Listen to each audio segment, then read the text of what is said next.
আমি জানতে পেরেছি যে এখানকার অধিকাংশ ভাইয়েরা ব্যবসায়ী। আলহামদুলিল্লাহ। ওয়া হাল্লাল্লাহুল বাইআ ওয়া হাররামার রিবা। আল্লাহ ব্যবসাকে হালাল করেছেন, সুদকে করেছেন হারাম। সুদের সাথে মুসলমানের কোনো সম্পর্ক নাই। সুদকে না বলুন, ব্যবসা করুন। ব্যবসায় বারাকা, ব্যবসায় বারাকা। রিজিকের 10 ভাগের 9 ভাগ আল্লাহ তাআলা ব্যবসার ভেতরে ঢুকিয়ে দিয়েছেন। পরিশ্রম করতে হবে, পরিশ্রমে লজ্জা নেই, লজ্জা অলসতায়, ঠিক কিনা বলেন? আর ভাঙ্গা পরিশ্রম করুন, উপার্জন করুন, এতে বারাকা আছে। এই যে ব্যবসা করে আপনারা বাংলাদেশের টাকা পাঠাচ্ছেন, আমার দেশের অর্থনীতির চাকা সচল থাকছে আপনাদের পাঠানো টাকায়, আপনাদের রেমিটেন্সের টাকায়। You are the remittance fighter. আমরা পেয়েছি ফ্রিডম ফাইটার, আর আপনারা হচ্ছেন রেমিটেন্স ফাইটার।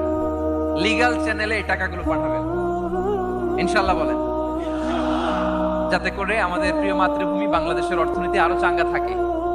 এত ঝড় ঝাপটার পরেও আমাদের বাংলাদেশের অর্থনীতি কিন্তু নিচে নামে নাই। এর কারণ আপনারা ভালো থাকলে ভালো থাকবে বাংলাদেশ। আলহামদুলিল্লাহ পড়ে। আর হালাল মেনটেন করতে হবে ব্যবসায়। হারামের সাথে আমাদের কোনো সম্পর্ক, হারামকে আমরা না বলে দিব। আজকের এই নিজামিয়া কমপ্লেক্স থেকে আমরা হারামকে না বলবো। আওয়াজ করে বলেন নো। হারামের সাথে আমাদের কোনো সম্পর্ক নাই। হালাল, হালালে বারাকা। হালাল অল্প হইলেও এর মধ্যে বরকত ঢুকাই দিয়েছে কে?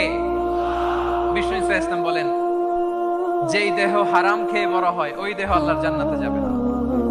লা ইয়াদখুলুল জান্নাতা জাসাদুন গুযিয়া বিল হারাম। হারাম খেয়ে বর্ধিষ্ণু দেহ আল্লাহর জান্নাতে ঢুকবে না। মক্কাতুল মুকাররমাতে এক লোক কাবা তাওয়াফ করতেছে আর ইয়া রাব, ইয়া রাব বলে আল্লাহর কাছে দোয়া করতেছে। সাহাবারা তো অবাক, এই লোকের দোয়া তো আজকে কবুল হয়ে যাবে, এত আজকের সব সওয়াব নিয়ে যাবে। বিষ্ণু ইসা ইসলাম বললেন, ওয়া মাতআমহু হারাম। তার ইয়া রাব, ইয়া রাব আর চোখের পানি দেখে তোমরা অবাক হয়েছো, কিন্তু যা খায় এটা হারাম খায়।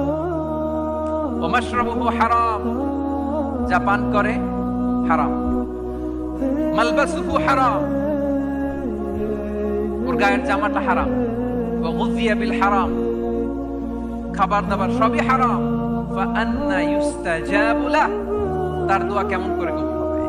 জিহাদের ময়দানে যে সাহাবী সর্বপ্রথম তীর মেরেছেন তার নাম সাআদ ইবনে আবি ওয়াক্কাস রাদিয়াল্লাহু তাআলা।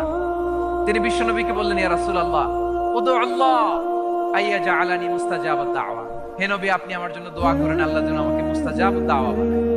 মুস্তাজাবুদ দাওয়া মানে এমন ব্যক্তি যে ব্যক্তি দোয়া করতে দেরি কিন্তু সে দোয়া কবুল হতে দেরি হয়। বিষ্ণু বললেন, ইয়া সাআদ, তোমার মুস্তাজাবুদ দাওয়া হওয়ার বড় শখ।